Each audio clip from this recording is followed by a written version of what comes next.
This is the painting by Van Dyck, of Saint Rosalia, who spent her life in a cave, in total seclusion from the world.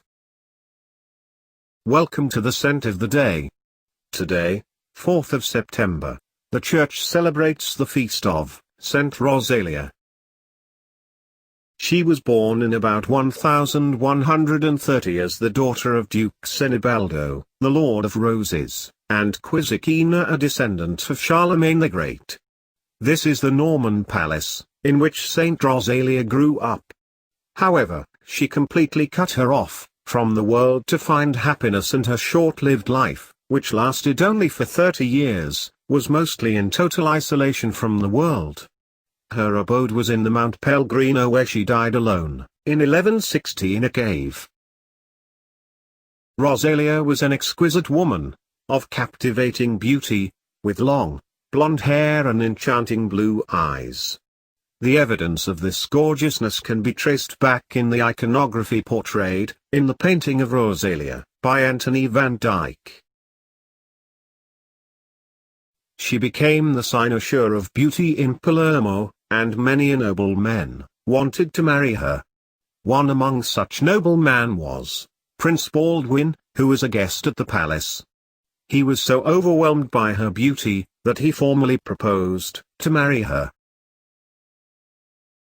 However, Rosalia was not overwhelmed by Prince Baldwin, as she had already committed herself to God.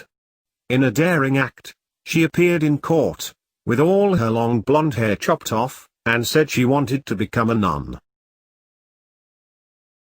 First she took sanctuary in the convent of the Basilian nuns in Palermo. That convent has been turned to a church now. Even there she could not find peace. Her parents and her suitor pestered her, and persuaded her to marry. In the end she took a desperate step. She just ran away from the convent, and found peace and happiness in a cave. Nobody knew where she was. She died in 1160 at the young age of 30 in a cave in Mount Pellegrino, living her entire life alone, with God in prayer and contemplation. For 300 years nobody heard anything about her. However, in 1625, during the pontificate of Pope Urban VIII, her body was discovered in unique circumstances. At that time a plague spread like wildfire in Palermo, killing thousands of people every day. The authorities had quarantined the town to avoid the spread of plague to other regions.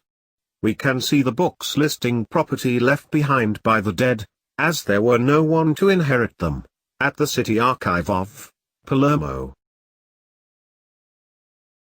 The contemporary records speak of the vision one Vincenzo Bonelli had. It was said that Saint Rosalia guided him to the cave of the mountain, where he found some bones. He persuaded the Archbishop of Palermo, Cardinal Gianeshan Doria, to give the bones that he had gathered from the cave a decent Christian burial in order to stop the plague that raged the city. After repeated pestering, the Archbishop took the bones in a funeral procession, and they were given a proper Christian burial.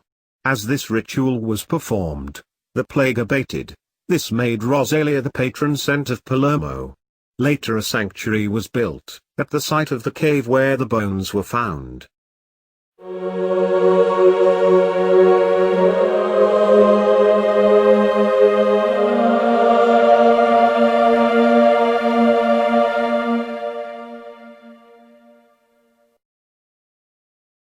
Tomorrow, the 5th of September, the feast of Blessed Teresa of Calcutta.